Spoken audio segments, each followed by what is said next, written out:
जीवन में सफलता उसी को मिलती है जिसने मुसीबतों का सामना किया है। भगवान श्री कृष्ण ने भी गीता में कहा है, जीवन एक संघर्ष है एवं इसका सामना प्रत्येक व्यक्ति को करना होता है। मुसीबतों से भागना नई मुसीबतों को निमंत्रण देने के समान है। जीवन में समय समय पर चुनौतियों एवं मुसीबतों का सामना करना पड़ता है एवं यही जीवन का सत्य है। अंग्रेजी में एक कहावत है, एक शांत समुद्र में नाविक कभी भी कुशल नहीं बन पाता। A smooth sea never made a skillful mariner. कोई भी एक ऐसा सफल व्यक्ति नहीं मिलेगा जिसने सफलता से पहले असफलता एवं मुसीबतों का सामना न किया हो। कभी हार मत मानो।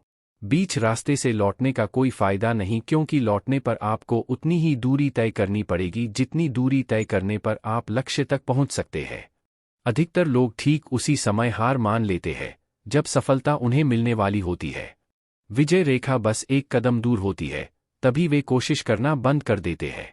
वे खेल के मैदान से अंतिम मिनट में हट जाते हैं, जबकि उस समय जीत का निशान उनसे केवल 1 फुट के फासले पर होता है। एच रोस पेरोट। शायद नाम न सुना हो, क्योंकि यह क्रिकेटर या फिल्मी हीरो नहीं है। बहुत ही गरीब परिवार में जन्मे राजेंद्र सिंह राहेलू कभी अपने पैरों पर चल नहीं सके, क्योंकि उन्हें बचपन में महज 8 महीने की उम्र में पोलियो हो गया था। लेकिन क्या आप सोच सकते हैं, एक व्यक्ति जिसके पैर इतने कमजोर है कि वह जिंदगी में अपने पैरों पर खड़ा नहीं हो सका, वह 185 किलोग्राम वजन उठा सकता है? राजेंद्र सिंह राहेलू यह कारनामा दिखा चुके हैं। उन्होंने 2014 कॉमनवेल्थ खेलों में हैवीवेट पावर लिफ्टिंग में 185 केजी वजन उठाकर रजत पदक जीत चुके हैं। उन लोगों के लिए प्रेरणा है जो शारीरिक असक्षमता से पीड़ित है। 22 जुलाई 1973 को जन्मे राजेंद्र को 8 महीने की उम्र में ही पोलियो हो गया था। उनका बचपन गरीबी और विकलांगता से लड़ने में बीता, लेकिन उन्होंने हार नहीं मानी। सन 1996 में उन्होंने अपने मित्र से प्रेरणा लेकर वेट लिफ्टिंग में करियर बनाने की सोची। वे प्रैक्टिस करने के लिए ट्राईसाइकिल पर जाते थे और जहां ट्राईसाइकिल नहीं ले जा सकते थे वहां वे अपने हाथों से चलकर जाते थे। कई मुसीबतें आई, लेकिन उन्होंने हार नहीं मानी और बहुत जल्द ही राष्ट्रीय स्तर पर पहचान बना ली। अपनी मेहनत से पावर लिफ्टिंग में कामयाब होते गए। सन 2004 में उन्होंने 56 किलोग्राम वर्ग में एथेंस पैराओलंपिक खेलों में कांस्य पदक जीता। उन्होंने 2008 और 2012 पैराओलंपिक खेलों में पावर लिफ्टिंग खेलों में भारत का प्रतिनिधित्व किया। 2012 पैराओलंपिक खेलों में वे 175 किलोग्राम वजन उठाने में अपने तीनों प्रयासों में चूक गए, लेकिन उन्होंने हार नहीं मानी। उन्होंने 2014 कॉमनवेल्थ खेलों में शानदार प्रदर्शन करके 185 किलोग्राम वजन उठाकर में रजत पदक अपने नाम किया और आज वे युवाओं के लिए प्रेरणा स्रोत है। आज वे एक कोच के रूप में युवाओं एवं असक्षम बच्चों को ट्रेनिंग देते हैं। वे एक सच्चे हीरो हैं। उनके जैसे लोग हमारे लिए हर रोज एक नई आशा की किरण लेकर आते हैं, जो यह साबित करती है कि कोशिश करने वालों की कभी हार नहीं होती। सिंह जैसे लोगों ने यह साबित किया है कि असंभव कुछ भी नहीं, नथिंग इज इम्पॉसिबल। एक नगर में एक राजा रहता था। राजा जब भी महल से बाहर जाता, हमेशा अपने घोड़े पर ही जाता था। एक बार वह अपने नगर को देखने एवं जनता की समस्याओं को सुनने के लिए पैदल ही भ्रमण पर निकला। उस समय जूते नहीं होते थे, इसलिए जमीन पर कंकड़ और पत्थरों के कारण राजा के पैर दुखने लगे। राजा ने इस समस्या के हल के लिए अपने मंत्रियों की एक बैठक बुलाई।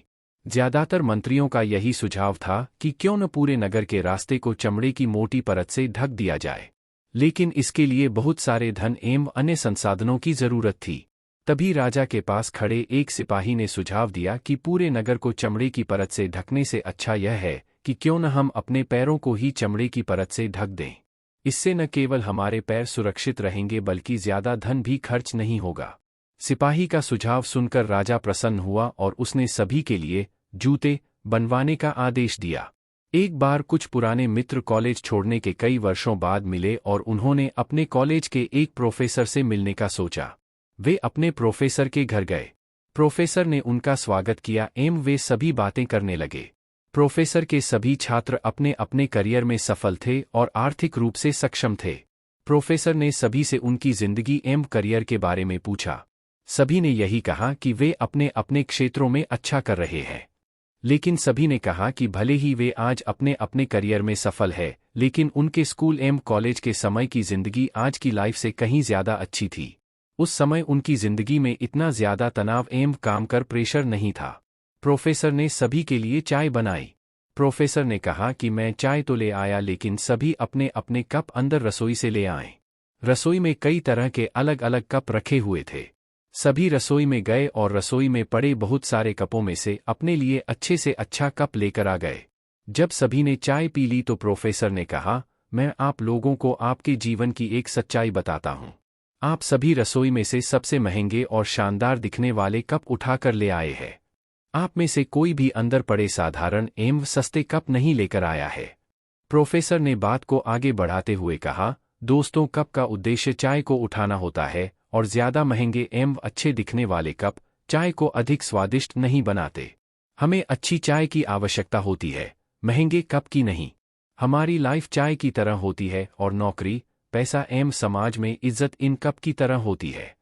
नौकरी एवं पैसा जीवन जीने के लिए आवश्यक है, लेकिन यह जीवन नहीं है। कभी कभी हम लोग अधिक महंगे एवं अच्छे दिखने वाले कप के चक्कर में चाय को भूल जाते हैं। जिस तरह चाय का स्वादिष्ट होना कप पर नहीं बल्कि चाय की गुणवत्ता एवं चाय बनाने के तरीके पर निर्भर करता है, उसी तरह हमारे जीवन में खुशियां पैसों पर नहीं बल्कि हमारे संस्कारों एवं हमारे जीवन जीने के तरीके पर निर्भर करती है।